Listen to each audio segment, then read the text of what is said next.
আসলে মার্কেটিং থেকে সকল বিশ্ববিদ্যালয় প্রশ্ন করে না। হাতে গোনা ঢাকা বিশ্ববিদ্যালয় শুধু প্রশ্ন করে। এছাড়া ঢাকাভুক্ত যে 7 কলেজ রয়েছে, এছাড়া গার্হস্থ্যনীতি কলেজ রয়েছে, তারা মূলত মার্কেটিং থেকে কোশ্চেন করে।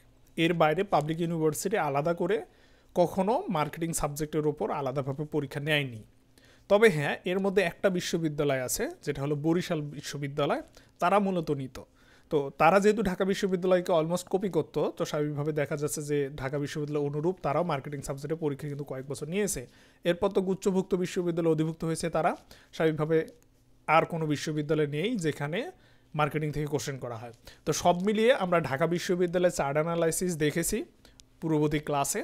আজকে আমরা ঢাকা অধিভুক্ত 7 কলেজ এবং গার্হস্থ্যনীতি কলেজের মার্কেটিং অংশের প্রশ্ন কোথা থেকে করা হয়, স্পেশালি প্রশ্ন বিশ্লেষণ দেখব এবং প্রশ্ন প্যাটার্ন সম্পর্কে একটু ধারণা নেওয়ার চেষ্টা করব। আমরা ধারণা নেব বিগত 5 বছরের ডাটা অ্যানালাইসিস থেকে।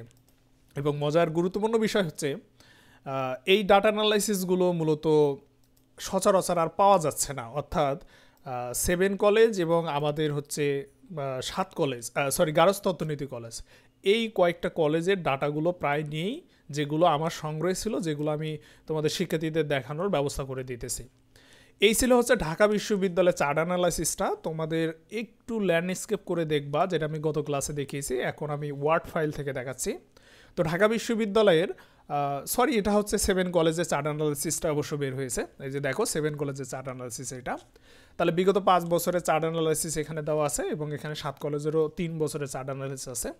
তো এরপর 21-22 বা পরবর্তী সেশনে কোশ্চেনগুলো আমি আর কি পাইনি, যার কারণে সে চার্ট অ্যানালাইসিসগুলো আমি সংগ্রহ করতে পারিনি। কিন্তু হ্যাঁ, তোমরা 7 কলেজের চার্ট অ্যানালাইসিসগুলো একটু লক্ষ্য করো। তো তোমরা যদি এই চার্ট অ্যানালাইসিসটা একটু দেখো, তাহলে বুঝতে পারবা একদম অনেকটা কপি করা। আমি একটু মনে করাই দিই তোমাদের। এই হচ্ছে আমাদের ঢাকা বিশ্ববিদ্যালয়ের চার্ট অ্যানালাইসিসটা। তাহলে ঢাকা বিশ্ববিদ্যালয় যে প্রথম অধ্যায় থেকে কোশ্চেন করে, একাধিক কোশ্চেন, সেটা তোমরা পূর্ববর্তী ক্লাসে দেখেছো। তারপর আমি আরেকবার দেখাই দিতেছি। একই সঙ্গে তারা আমাদের যে দ্বিতীয় অধ্যায়টা রয়েছে, আমাদের 2 নম্বর অধ্যায় বিপণন কার্যাবলী, সেইটা থেকেও তারা একাধিক কোশ্চেন করে, তোমরা এখনও দেখতে পাচ্তেছো। সেম একইভাবে চতুর্থ যে অধ্যায় আছে, সেই অধ্যায় থেকেও একাধিক কোশ্চেন করে, তোমরা দেখতে পাচ্তেছো অলরেডি। এছাড়া পঞ্চম যে অধ্যায় আছে, পঞ্চম অধ্যায় থেকেও একাধিক কোশ্চেন করে। মূলত চতুর্থ এবং পঞ্চম অধ্যায় থেকে সবচেয়ে বেশি কোশ্চেন করা হয়, তোমরা স্পষ্ট বুঝতে পারতেছো। তো এই অধ্যায়গুলোর কোনো অংশই বাদ দেওয়া যাবে না।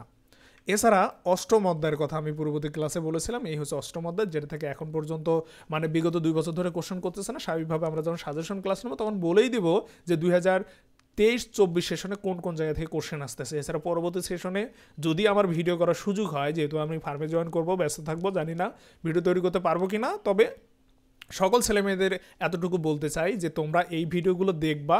এই ভিডিওগুলো থেকে আমার যে দিক নির্দেশনা সেটা ফলো করেই তোমরা পরবর্তীতে তোমাদের পরীক্ষার প্ল্যান আউটগুলো করে নিও।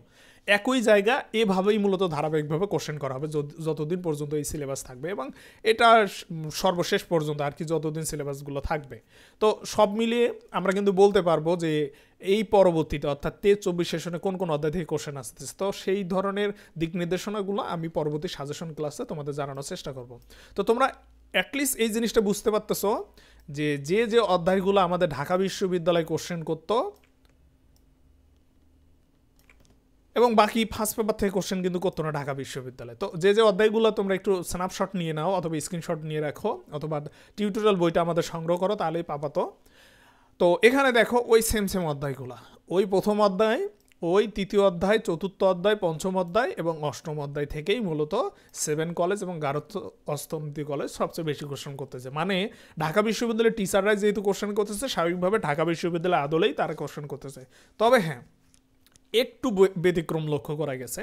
তা হলো ঢাকা বিশ্ববিদ্যালয়ে ফার্স্ট পেপার অর্থাৎ উৎপাদন ব্যবস্থাপনা থেকে কোশ্চেন করা হয় না। ঠিক ওই জায়গায় একটু ব্যতিক্রম আমরা লক্ষ্য করতেছি, তা হচ্ছে আমাদের গার্হস্থ্যনীতি কলেজ এবং ঢাকাভুক্ত 7 কলেজে ফার্স্ট পেপার থেকে কোশ্চেন করা হচ্ছে।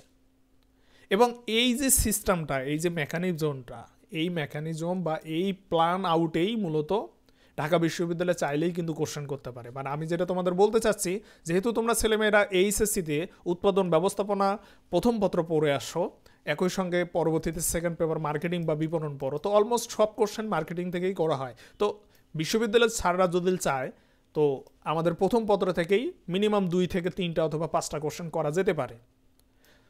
এবং ওই ধারাবাহিকতাটাই মূলত তারা 7 কলেজে রাখছে এবং গার্হস্থ্য অর্থনীতি কলেজে রাখছে। তারা মূলত ওই 7 কলেজ এবং গার্হস্থ্য অর্থনীতি কলেজে তোমাদের যে ফার্স্ট পেপারটা আছে উৎপাদন ব্যবস্থাপনা প্রথম পত্র, সেই জায়গা থেকে কোশ্চেন করে। এখন কোন কোন অধ্যায় থেকে কোশ্চেন করবে, যেখানে 10টা অধ্যায় আছে, আমি পূর্ববর্তী ক্লাসে দেখিয়েছি যে তোমাদের এই যে 10টা অধ্যায় আছে, এই 10টার মধ্যে আসলে বেসিক্যালি কোশ্চেন করার মতো সচরাচর ফার্স্ট পেপার থেকে আসলে কোশ্চেন করে যে অধ্যায় থেকে, সেটা আমি একটু বলে দিতেছি। সেটা হলো পণ্য ডিজাইন থেকে কোশ্চেন করে। তোমাদের ফার্স্ট পেপার থেকে যে অধ্যায় থেকে কোশ্চেন করার চান্সটা সবচেয়ে বেশি, সেটা হলো পণ্য ডিজাইন। এরপর হলো প্রথম অধ্যায়টা, সেখানে উৎপাদনের বেসিক কনসেপ্টগুলো ক্লিয়ার করা আছে, ঠিক ওই জায়গা থেকে কিন্তু ম্যানেজমেন্টেও কোশ্চেন করা হয়। এছাড়া উৎপাদনের উপকরণ, এই 3টা অধ্যায় তোমাদের জন্য সবচেয়ে গুরুত্বপূর্ণ। মূলত এই 3টা অধ্যায় থেকে মূলত ফার্স্ট পেপার থেকে কোশ্চেন করতেও পারে, অথবা 7 কলেজ গার্হস্থ্য অর্থনীতি কলেজ কিন্তু এই 3টা অধ্যায় থেকে কোশ্চেন করছে, যেটা আমরা পরবর্তীতে দেখাবো তোমাদের। এছাড়া এইখানে একটা ইম্পর্টেন্ট অধ্যায় আছে যেটা থেকে আসলে কোশ্চেন করা উচিত কিন্তু কোশ্চেন করা হয় না, সেটা হলো সামষ্টিক পর্যায়ে উৎপাদন। এত পরিমাণে নৈমিত্তিক, এত পরিমাণে বেসিক জিনিস, এত পরিমাণের ভালো একটা জিনিস, এত পরিমাণের একটা গুরুত্বপূর্ণ জিনিস যেটা তোমাদের আমি বলে বোঝাতে পারবো না। এইটা হচ্ছে সামষ্টিক পর্যায়ের উৎপাদন ব্যবস্থাপনা যে অধ্যায়টা আছে এইটা তোমরা পরবর্তীতে ইকোনমিক্স যখন পড়বা, ম্যাক্রো মাইক্রো ইকোনমিক্স পড়বা, অনার্সে আসবা, স্পেশালি যখন হচ্ছে আসলে মানে ডিপার্টমেন্ট অনুসারে, ফাইন্যান্স ডিপার্টমেন্টে যদি ভর্তি হওয়ার সুযোগ হয়, দেখবা এই অধ্যায়টা তোমার খুব কাজে লাগতেছে। যতগুলো ইকোনমিক্স পড়বা সব জায়গায় এই জিনিসটা তোমাকে পড়াবে। এছাড়া অ্যাকাউন্টিং ডিপার্টমেন্টে পড়াবে, হ্যাঁ অবশ্যই পড়াবে। স্পেশালি যারা হচ্ছে ইকোনমিক্স ডিপার্টমেন্টে কালে ভালো পড়ার সুযোগ পাবা, তাদের তো কোনো কথা নেই, এই অধ্যায়টা মনে হয় 2-3টা বই হয়ে যাবে। তো সব মিলিয়ে এই অধ্যায়টা কিন্তু খুবই গুরুত্বপূর্ণ, কিন্তু ইউনিভার্সিটি লেভেলে এসে আসা কি কোশ্চেন করা হয় না। তবে হ্যাঁ, ঠিকই দেখবা যে পরবর্তীতে তোমরা অনার্স লাইফে এসে এই অধ্যায়টাকে একটা বই হিসেবে পাবা। তো সব মিলিয়ে যে বিষয়টা আমি বলতে চাচ্ছি যে ঢাকা বিশ্ববিদ্যালয়ের চার্ট অ্যানালাইসিস তোমরা দেখলা, পূর্ববর্তী ক্লাসে আমি সঠিক দিক নির্দেশনা দিয়েছি, আবার এখানে বুঝাই দিলাম। এবং আমাদের বই থেকে মাত্র 50 পৃষ্ঠা থেকে এই প্রশ্নগুলো কমন আছে। সেম একইভাবে 7 কলেজ এবং গার্হস্থ্য অর্থনীতি কলেজে টিউটোরিয়াল সিরিজের মাত্র 50 পেজ থেকে কিন্তু সর্বাধিক কোশ্চেন তোমরা কমন পেতে যাচ্ছ। এটা চলমান থাকবে, এই ধারা অব্যাহত থাকবে, কারণ একজন টিচার অথবা একটা সাবজেক্টের মেইন যে কোর কনসেপ্টটুকু, সেইটাই আমি টিউটোরিয়াল সিরিজে অ্যাড করার চেষ্টা করছি। এর মানে এই না যে শুধু টিউটোরিয়াল সিরিজের 50 পেজ পড়েই তুমি হাফেজ হতে পারবা। তোমাকে অবশ্যই বিস্তারিত পড়ে বেসিক বিষয়টা তোমাকে বিল্ড আপ করে তুমি এই 50 পেজের সুবিধা নিতে পারবা। মূলত এইটা হচ্ছে মধু। স্বাভাবিকভাবে এই মধুর যদি নিঃশ্বাস নিতে চাও, তাহলে তোমাকে ওই মাছের কামড় খেয়ে আসতে হবে, অর্থাৎ তোমাকে বিস্তারিতভাবে একটু নিজেকে গোছায় নিয়ে আসতে হবে। নাহলে অনেকটাই এই জায়গায় যে বিষয়গুলো আছে, যেহেতু একদম মূল বিষয়গুলো আছে, স্বাভাবিকভাবে তোমাদের একটু বুঝতে একটু সমস্যা হবে। কিন্তু হ্যাঁ, ওই সকল ছেলে মেয়ে ভালো করবা যারা মূলত একটু পড়ে আসবে, একাডেমিতে পড়ে আসবা, অথবা একটু বিস্তারিত যার কনসেপ্ট ভালো আছে, সে দেখবা আমার প্রত্যেকটা বিষয় অটোমেটিক্যালি ধরতে পারতেছে। সেম অ্যাকাউন্টিং টিউটোরিয়াল অংশগুলো, ম্যানেজমেন্ট টিউটোরিয়ালগুলোর অংশগুলো, ফাইন্যান্স টিউটোরিয়ালের অংশগুলো। তো সব মিলে এই ছিল বিষয়। আশা করতেছি তোমরা এই ক্লাসগুলো থেকে যে দিক নির্দেশনাগুলো আমি দিলাম, সেই দিক নির্দেশনা মোতাবেক এবং একই সঙ্গে তোমাদের বাস্তব প্রমাণ থেকে চার্ট অ্যানালাইসিস দেখালাম, স্বাভাবিকভাবে সব কিছুই সত্য। এই ধারাবাহিকতায় মূলত সব কিছু চলমান থাকবে। আমি ঠিক জানি না তোমাদের জন্য আমি পরবর্তীতে কত কিছু করতে পারবো, তবে হ্যাঁ, আমার ক্লাস অব্যাহত থাকবে। এবং আরেকটা মোস্ট ইম্পর্টেন্ট বিষয়, আমাদের এই সিলেবাস, এই কারিকুলাম যতদিন থাকবে, অথবা আমাদের মার্কেটিং যতদিন থাকবে, যতদিন আমাদের হিসাব বিজ্ঞান থাকবে, ততদিন তো এই পড়াগুলোই থাকবে। স্বাভাবিকভাবে আমাদের মার্কেটে বইগুলো থাকবে, টিউটোরিয়াল সিরিজ থাকবে, অ্যাকাউন্টিং ওয়ার্ল্ড থাকবে, বিজনেস ওয়ার্ল্ড থাকবে, ওয়ার্ল্ড সিরিজ থাকবে, টার্গেট মডেল টেস্ট, এগুলো আমার লেখা বইগুলো তোমরা অ্যাভেলেবেল পাবা ইনশাল্লাহ। আর সব মিলিয়ে আমরা আরও অনেকগুলো জিনিস তোমাদের শেখানোর চেষ্টা করবো। আশা করবো তোমরা কমার্স ওয়ার্ল্ডের সঙ্গেই থাকবা। কমার্স ওয়ার্ল্ডকে সবার কাছে ছড়াই ছিটানো দেওয়ার দায়িত্ব তোমাদের। তো সব মিলে তোমাদের সুবিধার জন্য আমরা খুব শীঘ্রই হয়তোবা স্কলারশিপও অ্যানাউন্সমেন্ট করতে যাচ্ছি বা যাব।